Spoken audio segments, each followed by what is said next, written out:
Mesdames, Messieurs, bonjour. Écoutez, je suis ravie d'être parmi vous aujourd'hui pour, alors, non pas avoir la prétention de vous présenter un état de l'art des recommandations de bonne pratique, mais plutôt au stade, je dirais, de début 2015, donc dans l'après 31 décembre 2014, date d'échéance de nombreuses évaluations externes. Qu'en est-il des recommandations de bonne pratique ?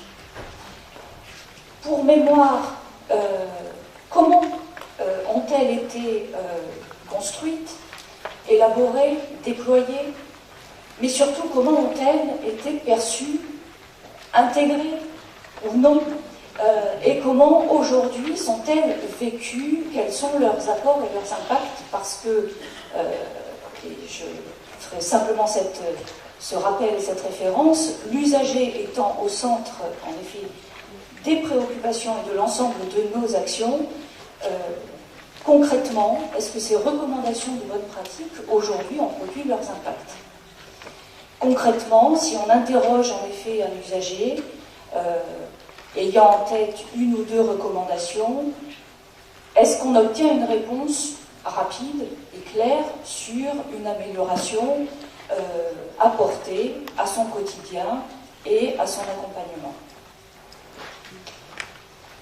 Alors, peut-être derrière ce titre un peu, je dirais, ambitieux, simplement, le sens de cette intervention, c'est de pouvoir surtout générer une interrogation, une réflexion, et pourquoi pas de poursuivre dans les échanges autour aujourd'hui de ce questionnement permanent qui doit nous animer tous, autant que nous sommes, chacun étant un acteur contribuant à l'amélioration.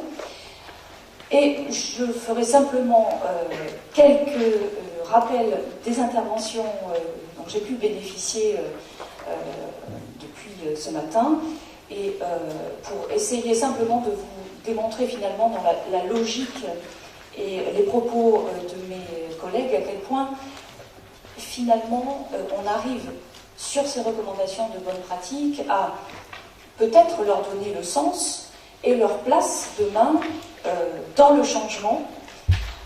Et peut-être que demain, dans cette deuxième génération et dans l'après-urgence de la première génération des évaluations externes, dans le cadre demain des constructions des futures évaluations internes et externes, on arrivera en effet à passer du stade de l'urgence à la conduite du changement en termes notamment d'accompagnement de ce changement. Alors, peut-être pour simplement vous faire un rappel, donc ce programme de l'intervention, je ferai quelques rappels sur la valeur juridique d'une recommandation sans avoir la prétention, bien évidemment, de vous faire un exposé maîtrisé. Je laisserai, je dirais, aux professionnels qui aujourd'hui sont ici le soin peut-être de compléter mes propos. Simplement, faire un rappel sur aujourd'hui les recommandations de bonne pratique, pourquoi elles sont là, et ne pas oublier quand même l'intention du législateur derrière ça. Et au-delà de cette intention, aujourd'hui, comment elles sont perçues et reçues par les professionnels. Est-ce qu'elles sont connues des usagers ? Comment ?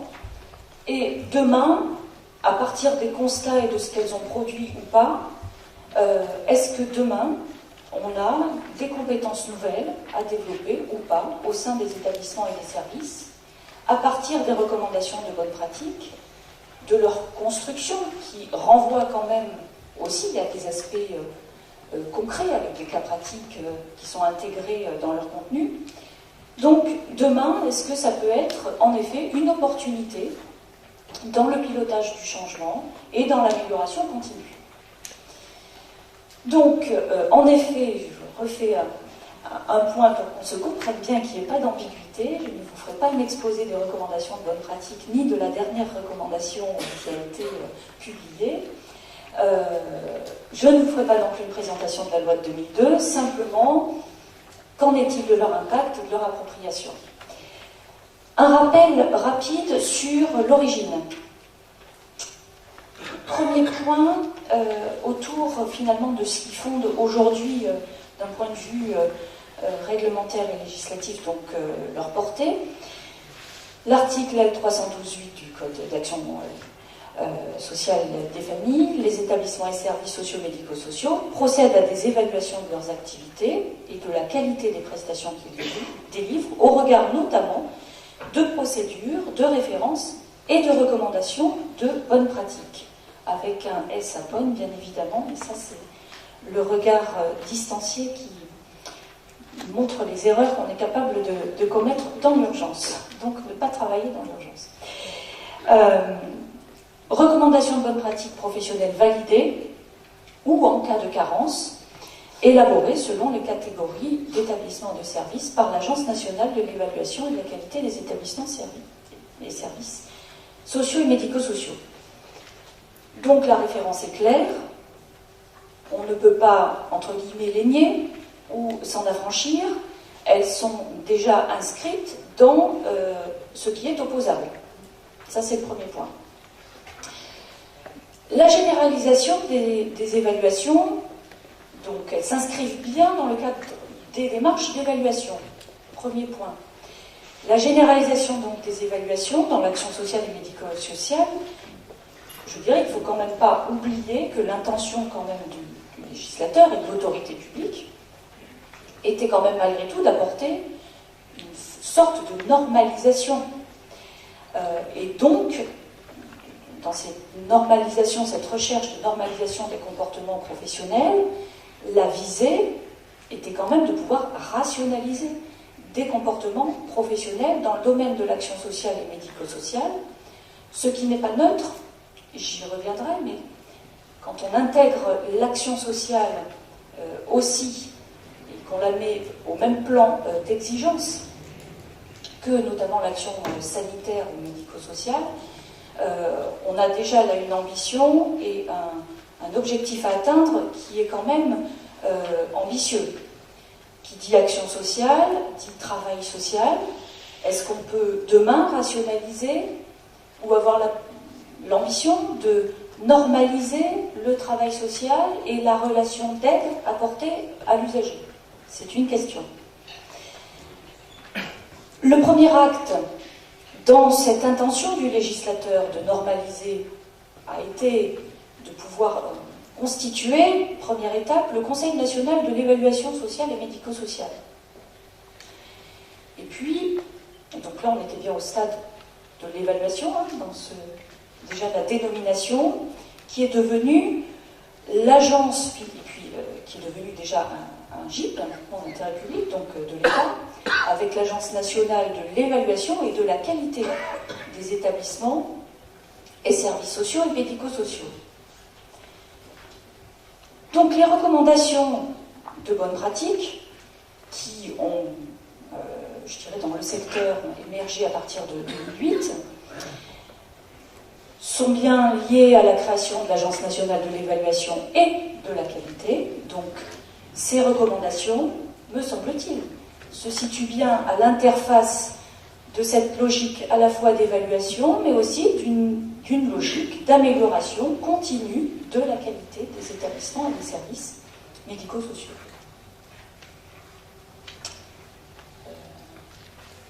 Je recule, ça va pas.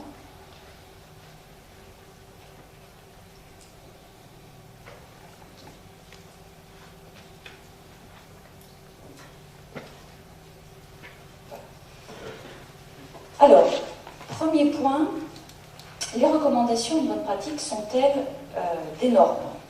Délibérément, j'ai souhaité aborder ce mot de normalisation et de rationalisation, ne serait-ce que pour susciter aussi cet échange. Donc, la question se pose en effet de, je dirais, cette définition. Il y a donc bien évidemment, je le disais, cette intention du législateur de pouvoir conférer à ces recommandations un rôle normatif. De fait, on peut le libeller et choisir les mots, je dirais, les plus diplomatiques. Implicitement, le fait de définir la bonne manière de procéder dans tel ou tel registre s'apparente quand même à une sorte d'injonction avec des mots diplomatiques, mais montre bien l'attente autour du comportement professionnel. Alors, dans le secteur médico-social, je dirais que, et avec, il faut le dire aussi, donc des approches et toute une histoire déjà de l'HAS, il y avait quand même une sensibilité que n'avaient pas du tout les établissements sociaux et services sociaux qui intervenaient. Et donc, la première, enfin, l'élément fondateur autour de ça, a été vraiment l'émergence de recommandations de bonnes pratiques dans tous les services sociaux. Et donc la question aujourd'hui, est-ce qu'on peut finalement réussir à mettre en place des standards que l'on pourra respecter dans le travail social?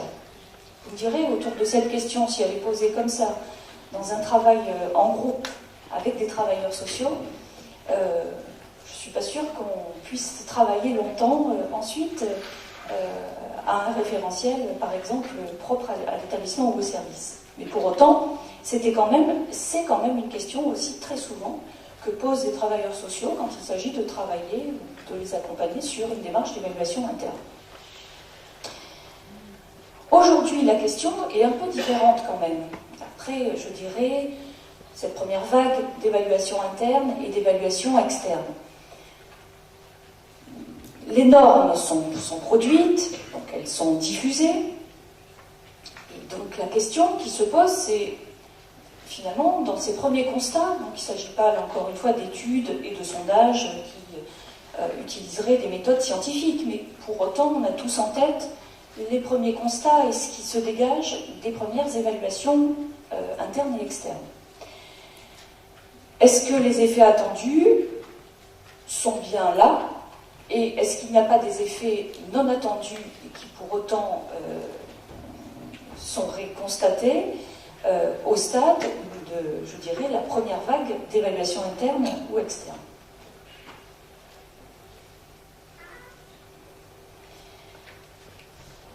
Sur l'étendue donc des recommandations de bonnes pratiques professionnelles.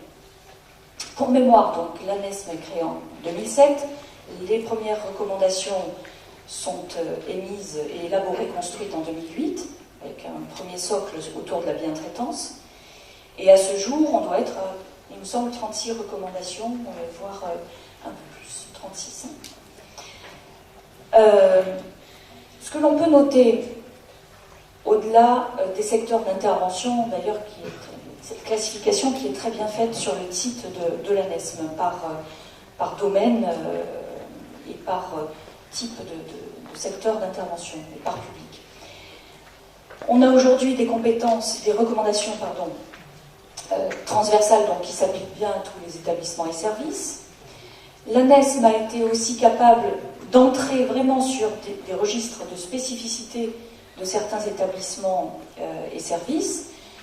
Je pense notamment à la qualité de vie, par exemple en EHPAD ou en femmes, mais aussi est rentrée dans le registre de public, avec leurs spécificités, que ce soit l'autisme ou d'autres.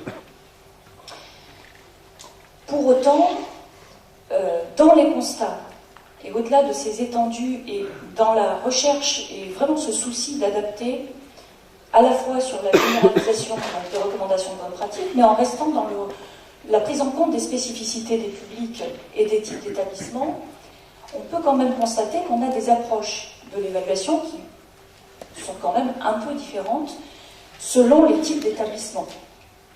Là, je vais vous donner quelques exemples concrets. L'approche de la qualité aujourd'hui dans sa perception, donc dans la réception par les acteurs, la recommandation de la bonne pratique est quand même un peu différente selon qu'on se situe, je dirais, dans une institution, un établissement avec des murs et un service qui intervient au domicile, par exemple, d'usagers. Une perception aussi différente, par exemple, avec selon les professionnels aussi, et le champ d'intervention, un établissement et un foyer avec des murs, encore une fois, et une équipe, par exemple, de prévention spécialisée, qui intervient dans des quartiers. Différentes également, selon les métiers, entre un infirmier, qui a des gestes techniques, et donc une approche du soin, très normée, je dirais, très qualifiée par son diplôme, et un éducateur spécialisé.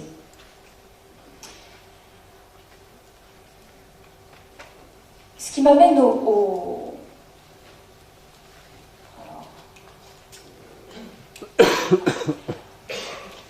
Alors, aujourd'hui, il y a des niveaux d'appropriation qui me semblent multiples selon la place que l'on occupe au sein du service ou de l'établissement. Alors bien évidemment, il ne s'agit pas encore une fois d'une étude, mais ce sont plus des retours, je dirais, d'expérience, d'évaluation ou d'échanges avec des professionnels, des évaluateurs et des directeurs. Selon déjà la place que l'on occupe, un directeur, une autorité publique, une autorité de tarification en l'occurrence, que ce soit un professionnel, un usager, des partenaires ou des familles, ce niveau d'appropriation, il va différer selon aussi ses propres attentes. Qu'est-ce que j'attends de cette recommandation de bonne pratique? Souvent, dans les échanges avec vos collègues, les directeurs, il faut quand même reconnaître que dans le contexte de mise en place des évaluations internes et externes, ces évaluations et les recommandations de bonne pratique sont aussi arrivées dans des actualités qui sont bousculées sous l'angle des nouvelles normes, nouvelles contraintes, nouveaux textes à mettre en place, souvent dans des délais très courts. Et donc, ces démarches sont venues souvent s'ajouter et sont venues, je dirais, non pas bousculer, mais sont arrivées dans un contexte déjà de normes qui s'ajoutent et de contraintes de plus en plus importantes. Pour les directeurs, pour d'autres, ou pour les mêmes d'ailleurs, ça a été vraiment l'opportunité de se dire on se pose et on essaie finalement de faire de cette contrainte une opportunité dans des améliorations à apporter sur des dysfonctionnements qu'on a pu noter, ou en tout cas des points d'amélioration ou des questions qu'on se posait et sur lesquelles finalement on va essayer de profiter de cette démarche pour essayer vraiment d'englober ces aspects-là et de le porter dans le cadre d'une démarche globale d'amélioration. Ça a pu aller, et pour certains encore, jusqu'à l'élaboration vraiment d'une documentation et d'une démarche qualité très étayée, avec des documentations support importantes de qualité, avec des cadres de référence revus, des référentiels propres travaillés avec les équipes. Donc,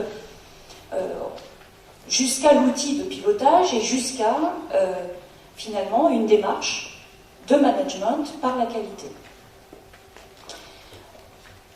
Très souvent, ça a été l'occasion pour les directions de se dire aussi, on va les intégrer et relire aussi nos outils et le projet d'établissement au regard de ces recommandations qui fixent un certain nombre de choses, pour essayer d'améliorer encore surtout notre guidance institutionnelle et sa visibilité.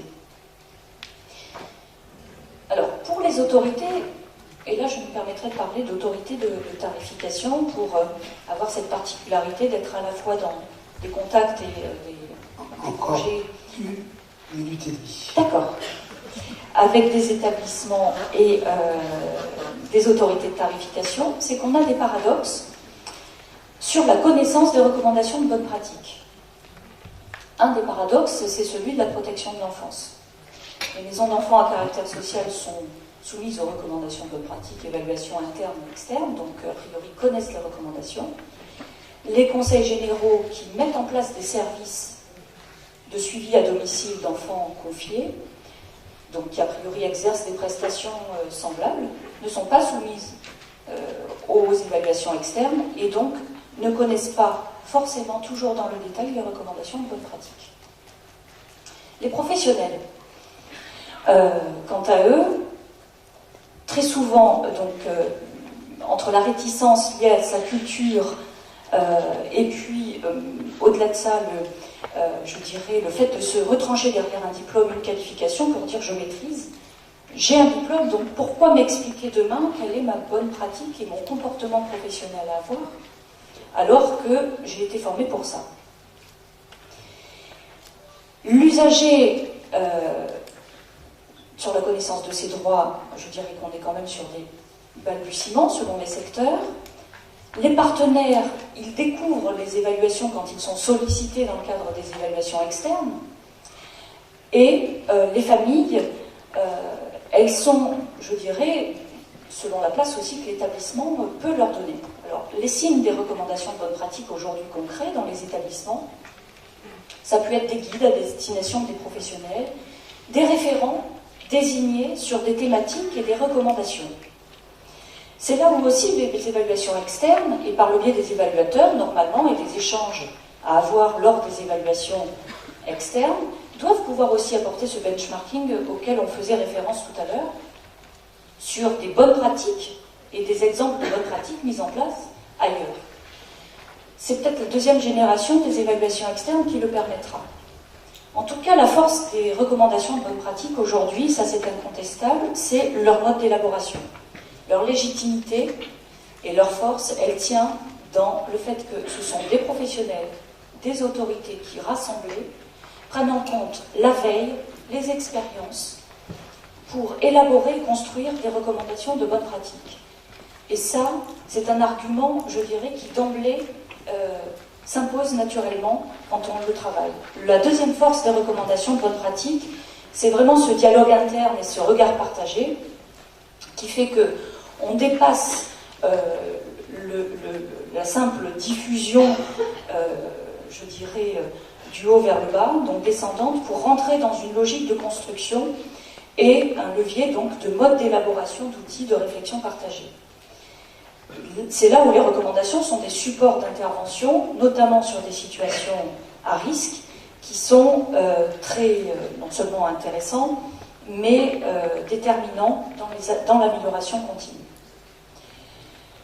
Leur dynamique aujourd'hui, elle est liée, et elle peut trouver une autre force, justement, dans le passage de cette logique de déploiement, de diffusion, c'est-à-dire comment je mets en place la recommandation, à comment demain on construit et ensemble, au sein des équipes, on arrive à se réinterroger et à prendre en compte finalement cette culture de l'erreur positive pour apporter un changement et essayer de mettre en place, dans des logiques de prévention, des outils nouveaux, des réponses nouvelles qui auront un impact réel auprès de l'usager. Je me dis que c'est peut-être la deuxième vague d'évaluation externe qui le permettra. En quelques secondes, s'il vous plaît. Et donc, dernière diapositive, la question en effet, c'est est-ce qu'il faut des experts de recommandation de bonne pratique demain? Dans certains établissements, j'ai pu constater que des professionnels ou des structures s'interrogeaient sur la désignation de recommandations de bonne pratique pour certains professionnels. Sur, par exemple, l'accompagnement de fin de vie, les professionnels, dans un EHPAD, par exemple, ont plutôt tendance à dire on attend du médecin des choses. Est-ce qu'il faut des experts? La réponse que vous apporterez sera peut-être en fonction de cette question.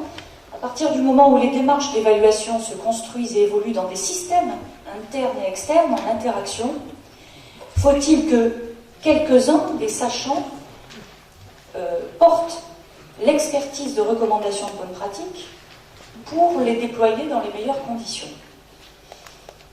Il y a peut-être une part de la réponse dans la question.